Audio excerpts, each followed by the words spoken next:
Sorry, my nasal passages are clogged up. It's iOS Warrior from Doge Games Studios, and I feel like crap today. But yeah, and if if MSI Afterburner could let you use Arrow, that would be great. But today we're gonna be talking about a good computer build, very good gaming build. Um, without topping $500. And I'm going to call it Aeon. And I'll put the link to the build in the description. And we're going to look at the parts list. Now, as you can see, without the mail-in rebates and shipping and all, it's $496.83, and mail-in rebates is $10 because apparently if you get Windows 8 mailed in, you get $10 off. But $8.74 of shipping makes up for that, so we're only losing about $1.30. So first we're going to look at the processor, and it's an Intel Pentium G2130, and it's actually very cheap, and it's a dual core. Yes, I know it's a dual core, but it's you guys will find out later when I explain how this thing works that it's a really good bet for your CPU. And this is about $72. Um, and it's of course a 64-bit CPU because who wants a 32-bit if you're gonna do gaming? I can understand a 32-bit if you're doing like a budget Linux build or a budget server for like light in-home use, but other than that, you shouldn't have to pay too much for a 32-bit. And our cooling system is going to be a Cooler Master DP6 9EDSA OLGP. Have no idea what any of that means, but and we will also not be needing thermal compound because you can see that it comes with a little thick layer, or I don't know if it's thick, but it comes with a nice little layer of thermal compound. And that's $7.99, which shipping is free, so that's pretty nice. Next, we're going to look at our motherboard. We have a BioStar 861 MGV3, and it is a micro ATX. Uh, I'm hearing ringing in my head. Hearing stuff in my head, I don't know why. Maybe it's just part of feeling like crap. It's a micro ATX LGA 1155 motherboard, and as you can see here, we have 4 USB slots, which on average I use 3, so I wouldn't be okay with just 2. And yeah, the minimal amount of USB slots I can have is 3. That's the least I can have. But since this is going to be a desktop, I'm going to use 4 because I have all my games on a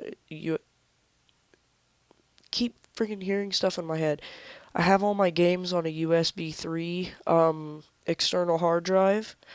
That's where I install all my games to, so that takes up 1. Um, my headset uses a USB plug, so that's 2.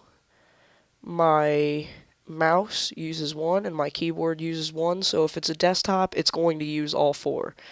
And I'm going to use Ethernet, of course. What gamer doesn't use Ethernet? And of course, I'm not going to use this because I have a graphics card that I'm going to buy with it. And it's got, let's get a better look at the top here. It's got 2 memory slots. I believe it supports 1066 and 1333 memory. You got one PCIe 3 slot for, of course, what's going to be our graphics card. You have a bunch of SATA 3s um, and your LGA 1155 CPU. And of course, slots for your power supply because you wouldn't have a motherboard without slots for your power supply. Next we have the Team Vulcan 8 GB, which is 2 by 4 gigabytes, so we're going to use both of our memory slots, DDR3 1600 memory, and here's all this stuff. Uh, just, I think it looks kind of cool. I mean, it looks a little 90s-esque, but, who cares? If it works, it's good. I've heard good things about this. So I forgot about the motherboard. The base price for the motherboard is $39.99. We have no promo, no shipping, and no tax.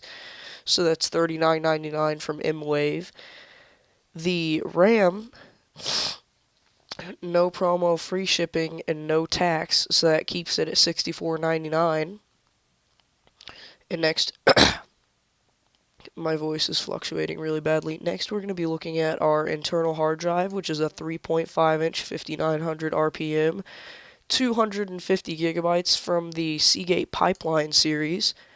And this is just about the best look you can get at it, which, of course, you're never going to see that. Guys, if you see that on your hard drive, you can pretty much throw it away. Slightest bit of dust is going to destroy it. But, the total for that is $31.70 because you have $1.75 on shipping, and the base price is $29.95. And now we're going to look at the real workhorse of this build. It's an EVGA GeForce GTX 750 Ti with 2 gigs of video RAM, and it's actually a very nice graphics card. It takes up 2 openings for the PCI, which I'm not sure if my case will. Yeah, I'm pretty sure my case supports that because I have a mid tower. I don't have a micro ATX or a mini ITX or anything like that. But this is $139.99. I don't believe they have any promos or shipping or tax on it. And this is a really good deal because I've heard great things about this graphics card. And I don't know if I've mentioned it before, but I'm a huge AMD ATI fan. But when it comes to CPUs, I'm all Intel. And like I said, when it comes to graphics cards, I'm a huge ATI AMD fan. But I mean, when you get that kind of a video card for $140, that's cost effectiveness right there, my friend.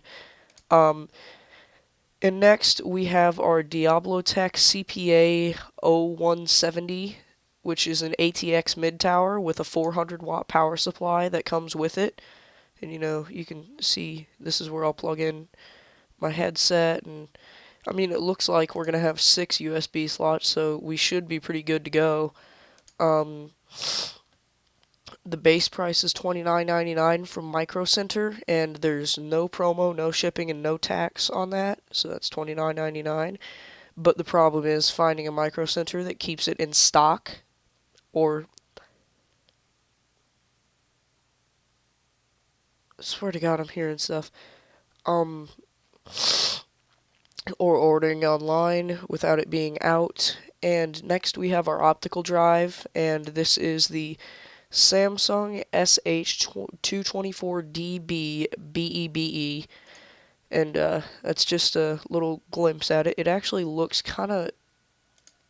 like it has a bit of a small form factor to it. It's $14.98 with no promo, no shipping, and no tax. So that's just $14.98. And our OS, of course, is going to be Windows 8.1, an OEM copy, 64 bits, which is about $100, $99.98, with the promo being a $10 mail-in rebate, so that brings it down to $89.98. But like I said, the tax for all this makes up for it. And then last but not least, we have the Logisys LT80 UVRD 21.7 CFM. I don't know what a CFM is. And it's an 80 millimeter fan with a actually really cool looking LED display. So that's gonna look cool when it's spinning. and this is $398 with no promo, no shipping, and no tax. So our grand total right here is $496.83, and with all the stuff, mail-in rebates, shipping, tax, and stuff like that included, it's $495.57. But I'm going to tell you why this is such a good deal. I know that the processor is kind of weak. I mean, it's 3.2 gigahertz. That's pretty decent in the Intel field. I'm not going like full workhorse like a 4.7. I think 4.7 is kind of ridiculous right now. 4.7.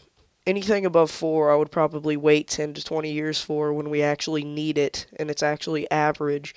But 3.2 gigahertz will do right now. And it's dual core because the processor, I mean, I know it has a lot to do with how good your gaming performance is when you have a good processor, but trust me, this is going to work just fine.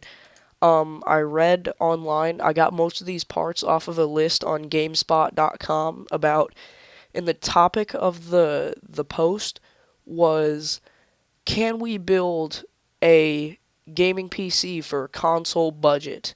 And originally the whole price for all this was like 550 something, but I tweaked it a lot to bring the price down. And they had like a 1 terabyte or something like that on there. I had no need for 1 terabyte. I mean, 250 gigs is fine because, like I said, I keep all my stuff on an external hard drive. And they said in the list that if you keep they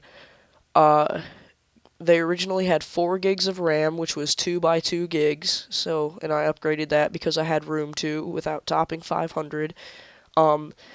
They said that if you keep the processor, the RAM, and the video card either the same or better, you should be able to run Assassin's Creed on high settings with FXAA, anti-aliasing, which I'm not sure. They never specified what level of FXAA you would be able to run it at, but you should get 40 to 50 FPS out of Assassin's Creed 3.